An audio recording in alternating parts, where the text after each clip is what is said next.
Greetings everyone, this is Andreas from Clepsydra Watches.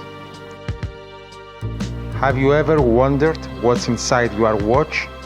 Take a look. What do you see?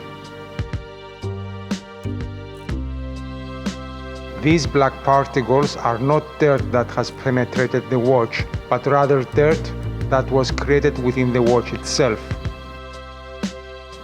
Over time, the lubricants in your watch can dry up and turn into a sticky, grimy mess. You can now see the difference after the watch has been cleaned. The parts are now shining like new, and the wear caused by the sanding effect of dirt on the rotating pinions has been halted. That's why it's important to have your watch serviced regularly. After a thorough cleaning and lubrication, it runs smoothly and accurately once again.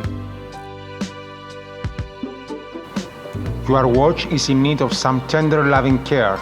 Keep it running like new and take it to a professional watchmaker for a service you can trust. Thank you for watching.